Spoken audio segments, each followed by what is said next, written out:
I will continue to do my what sold videos, but this is the last one that's normal for probably a while. This is the what sold from the weekend. The days that are covered in this video, I spent much of the weekend devising a new strategy for my eBay store, how to update it, how to improve it. Really just felt that a lot of my inventory had gotten really stale. Also at the same time, I've really been doing a lot of research into algorithms, specifically eBay algorithms, how to affect change. Specifically, how to increase my sales. So I'm filming this on Tuesday, a couple days after this video was last filmed. I've now basically launched the full-scale strategy to flush out my store. And the thing that I'll tell you in advance of that video that's going to come after this one, things are going pretty differently than I anticipated. I'll just leave it at that, but the future what sold video after this weekend will include the update that I did to my store to really just shake things up. There'll be quite a bit of discussion on the eBay algorithm, both what I've learned from just researching from others, and then I'll also be giving my takeaway from what I've personally experienced with the changes that I made in my store. So the big thing is, after this video, come back in a few more days, watch the next one. You're going to want to see how things change around here in the nest. Welcome to Early Bird Picker. My name is Rafa. I'm a reseller on eBay, Facebook Marketplace, and Amazon. It's currently Friday afternoon, hanging out in the Early Bird Picker nest. So like always, that means this is the weekend edition of What Sold. So far today, 2 sales on eBay, 1 on Facebook Marketplace. Let's get them. Sold. Vintage Patagonia men's Sherpa fleece retro X vest. This one definitely has a vintage look to it, but just to be sure that it's vintage, it's really nice. It has this PEF tag on it, and at the bottom of it, it actually says Patagonia 1992. And then additionally, the size tag says it was made in USA, so that usually signifies that it's vintage for an apparel piece like this. It's got side zip pockets on the front. Overall, really nice condition for the vintage age. Same thing on the back. Picked this one up at a garage sale just last weekend. A lady had all sorts of name brand clothing, and it was pretty late in the day, and so at first I got really excited because she had like Lululemon, Patagonia, kind of brands in that category. She was wanting so much money for all of them, that's why they're still there that late in the day. She was asking $20 on this piece. When I looked at it originally, I didn't just immediately recognize it as vintage. The deal was, though, it did have some stains on it, and so because it had stains, I talked her down from the $20 to a $10 purchase price. Fortunately, I got home, washed it, they all came out, so that was awesome. This is a pretty popular vintage vest, and several had sold on eBay, going for pretty good money. I just got it listed this morning. $55, free ship is what it sold for on Facebook Marketplace. It sold in just a couple hours. It weighs under a pound, so the label is $5.50. Takeaway, $49.50 before fees. One of these magazines sold. Sold. Vintage Electronic Fun with Computers and Games, October 1983 magazine. Really kind of mixed condition on this magazine, but ultimately I had to go with a lower condition and list it in acceptable. You can see no bends or anything. Overall looks pretty nice just at a first glance. A lot of the pages though on the corner have some definite water staining. And like all the other ones that are from the same lot that I sold, this one also still smells like cigarette smoke very badly. So really, even regardless of the condition of the pages, whether they were bent, the water damage, even if they were pristine, if they still smelled like cigarette smoke, I probably still would have listed in acceptable condition. Cost of goods per item from this lot was about $2.50 per magazine. Sold $14.99 plus shipping on eBay. Sold. Tommy Hilfiger denim label with the Hilfiger logo spell out. Pretty basic gray t-shirt. Blank on the back. Not exactly a bad buy, but definitely not a good buy. Cost of goods, only $1 at a thrift store. This one I've had listed for quite a while with no action on it. It was priced too high for what it is. I ended the listing this morning, offered it at a really lower price. It sold for $7.77. On this one, I just had to come to terms with it was just really not a good buy, and I just had to get it moved on. So I just thought I would share this. It's kind of interesting. So of course, as you guys know, I sell most of my items on eBay and Facebook Marketplace. Like I cross-post them to both sites. On a regular basis, I pretty much just always am evaluating my time that I spend on different parts of my reselling, just to make sure that what I'm doing is the most efficient thing, it's worth it, that sort of thing.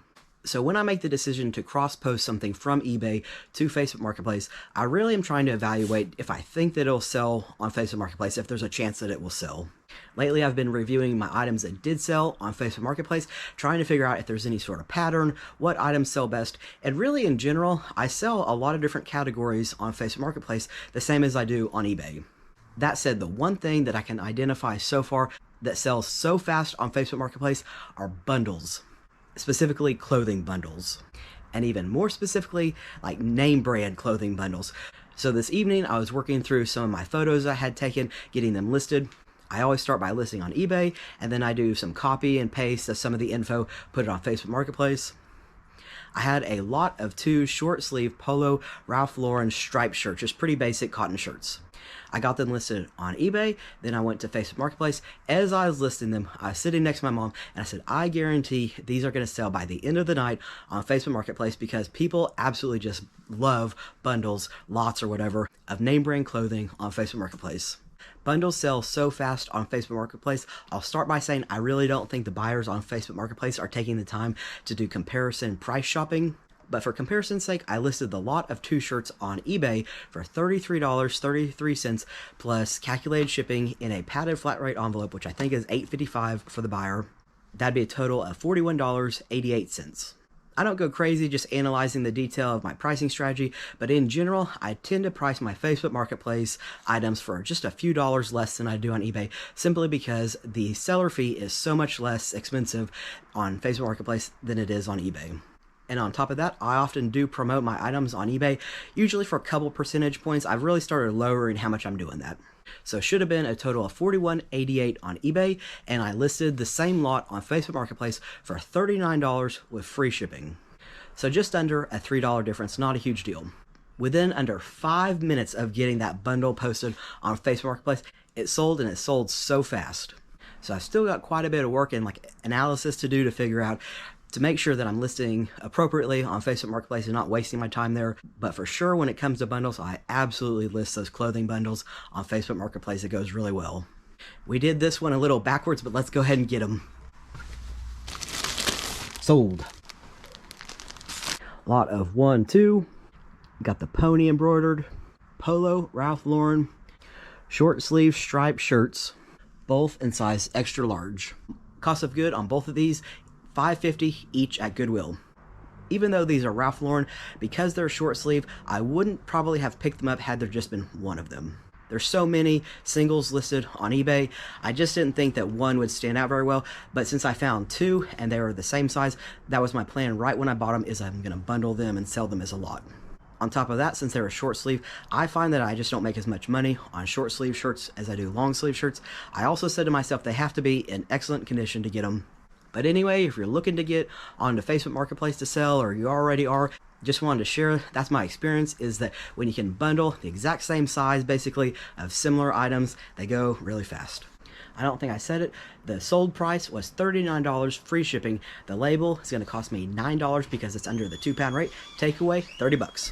Saturday night, 5 orders on eBay, 1 on Facebook Marketplace. Pretty sure we have 2 shoes to get from our bins here. Sold. Sold. Women's Saucony Guide ISO 2, a second tier specialty running shoe in the $130 retail price range.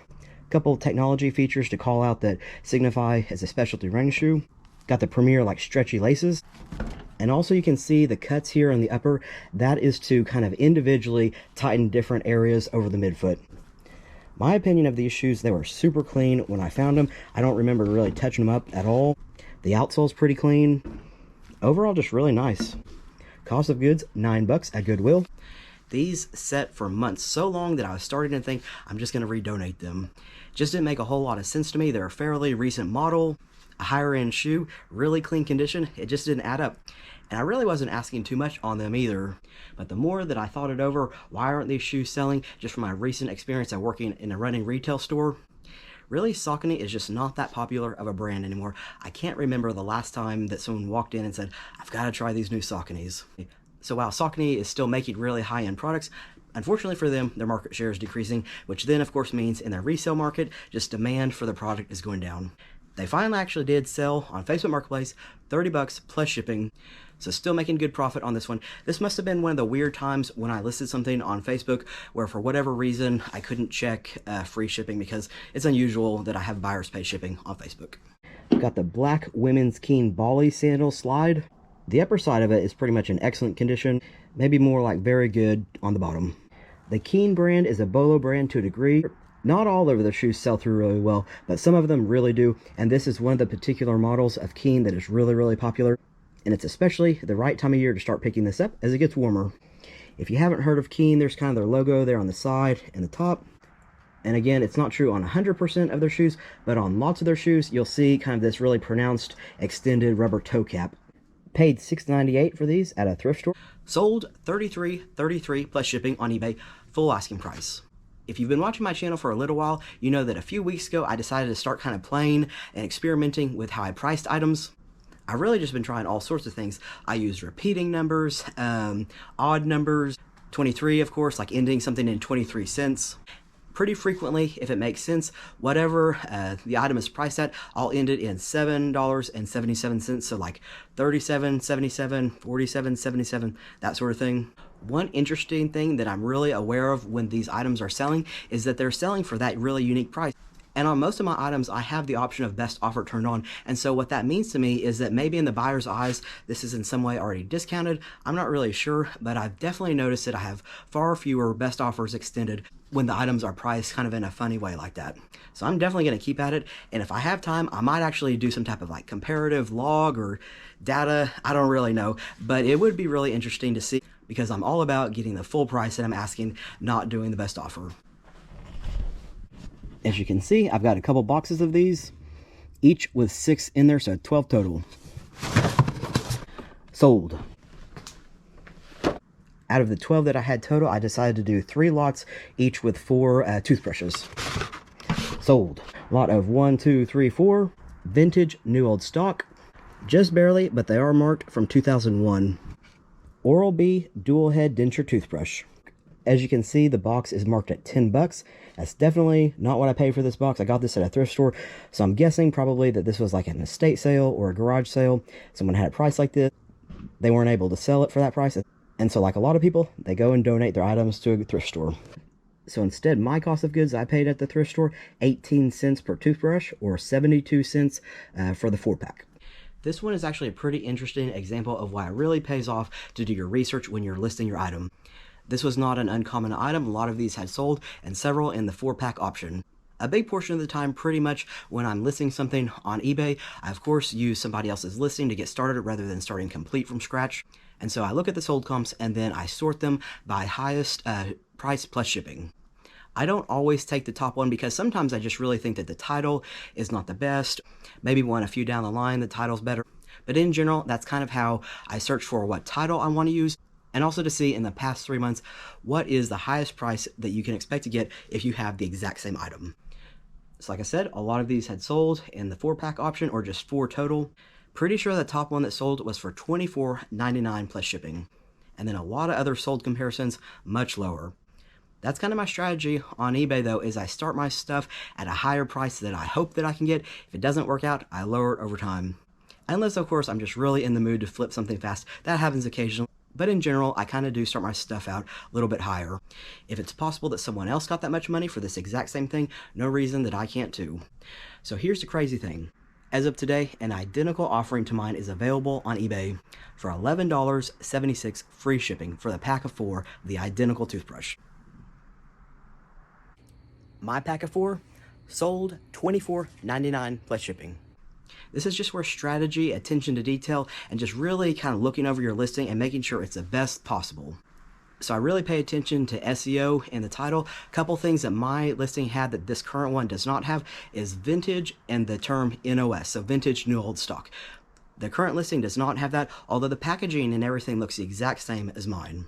So of course, if someone is typing into eBay, vintage new old stock, Oral-B toothbrush, that sort of thing, mine is going to rank higher than theirs because mine includes those search terms. So that's the first thing. The second thing is their title actually says that it's a 4-pack, but they only have a picture of one.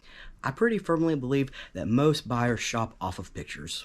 If what's pictured in the cover photo doesn't match the search term in their head that they want 4 of these, not just one, they just keep on scrolling. So that's the other big thing, is my photo showed all 4. So all those things are just really simple, but added together, they just resulted in me getting a really good price for my lot of 4. Sold.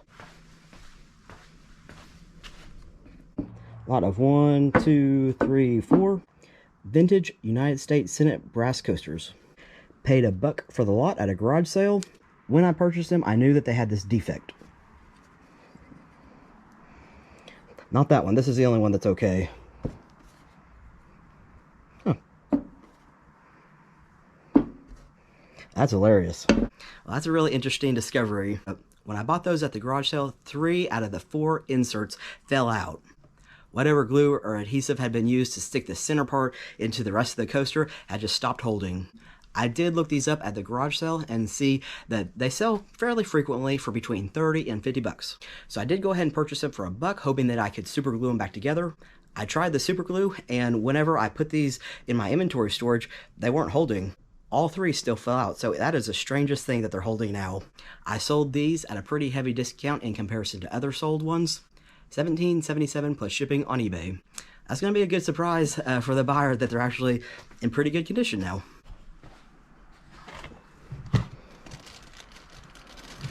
Sold. Vintage Advanced Tees, size large, single stitch t-shirt with a pretty cool graphic, Jaguars, feel the mystery of the Maya world, Belize. Often you find a date on the bottom right corner of vintage t-shirts if there's a graphic. Unfortunately, if it's there on this one, it's so tiny and blurred, can't read it. Overall pretty nice condition with blank on the back. Cost of goods, 64 cents at thrift store. Sold $14 plus shipping on eBay. I've been reselling for several years now, but I'm still within my first year of actively sourcing and just trying to search out vintage t-shirts. I really love finding the single stitch t-shirts, but like I said, I'm still just really in the learning phase. So I pretty much pick up every single stitch t-shirt that I find as long as it's a reasonable cost of goods and it's not crazy stained. I'm kind of on the fence about holes because in my mind that's kind of like distressing. It seems like people are more willing to accept that more so than like a white t-shirt with just crazy stains on it. But I'm probably just picking up a lot of t-shirts that like years down the line when I'm picking up vintage t-shirts that I might pass on. Sometimes when I'm learning a new category, I really just like watching other people on YouTube, learning what to buy, what not to buy, and I just go off of that.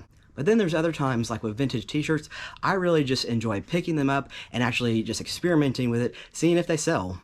So this one did not sell for a ton of profit by any stretch of the imagination, but it did sell really fast. I think it's just been listed for less than a week. Sold. Vintage, new old stock, still sealed in the package. Generator for a Coleman single mantle lantern. Definitely some wear in the packaging.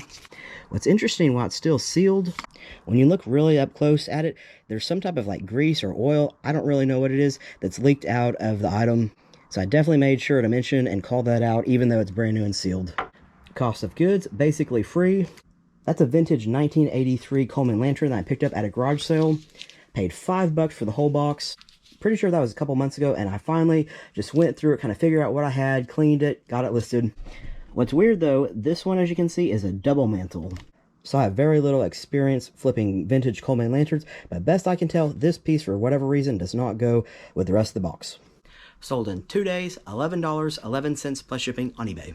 Sunday evening, extremely light sales day today. On occasion though, from time to time, I'm actually really just okay with this. I'm guessing for most people that are resellers, if you're anything like me, you pretty much work 7 days a week, week after week after week. And I think most other resellers, also like myself, likely not doing reselling as their primary job. I have a normal job like during the day that I go to. Really, to be honest, and as you've seen in the video, this whole weekend has been pretty light in sales, and I'm okay with this. If there's ever a weekend that's a good weekend to be just a light sales weekend, it'd probably be Easter weekend. Took a break from a lot of reselling stuff. Spent a lot of the day with my family. It was just really nice. Back at the grind tomorrow.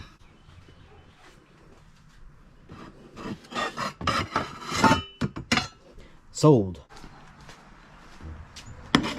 Vintage commercial aluminum cookware. 8.5 inch anodized wok pan. This one doesn't necessarily have as much of a vintage look as other cookware pieces that I pick up. but this one absolutely has to be. One clue, made in Toledo, Ohio. Pieces made in the USA, usually vintage. Here's the giveaway though, and why brand education is really important. Changed their name to now really well-known brand Calphalon in 1992. So I think this piece looks pretty great. Definitely does not look to be at a minimum close to 30 years old or more.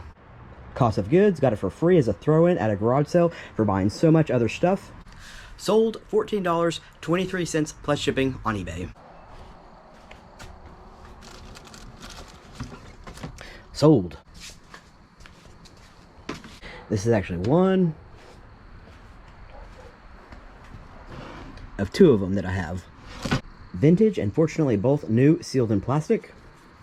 Collab between NSYNC and Britney Spears, your #1 video request and more. From the year 2000. Cost of goods, 50 cents per VHS. Pretty slim margin on this one. Sold $7.77 plus shipping on eBay. I knew that going in, and I was okay with it. I never intentionally sourced VHS. I was just walking by the VHS section in the thrift store, and the sealed plastic caught my eye. So just out of curiosity, I just looked over to see what it was, and I saw that it was Britney Spears and NSYNC. And I have to say, that did get me wondering if maybe it was worth something at least. So I did look it up. Definitely not worth a ton, but the cool thing, two of them sealed new in the plastic right next to each other. Lower than my normal profit that I'm willing to accept, but it checked all the boxes for easy on pretty much every level. And on top of that, there are two of them, so one single listing, quantity of two. I picked them up. Thanks so much for watching this episode of Early Bird Picker Weekend Solds. It means so much that you'd spend your time watching my channel. If you like the video, please be sure and hit like and subscribe. Just helps the channel out a lot. If you have a question of any sort or just anything else you want to say, be sure and leave a comment on the video. I try my very best to respond to all the comments. Or if you'd rather connect on Instagram, find me at Early Bird Picker on Instagram. I'm really enjoying connecting with people on Instagram. What's really cool is if you're a viewer of my channel and a reseller, if you have Instagram but not a YouTube, hopefully I get to see some of the stuff that you're selling on your Instagram posts. I'd love to support you in your efforts, learn from you too, and just see what cool stuff you find. So that's it for this weekend, and as always, I'll see all y'all in the next video.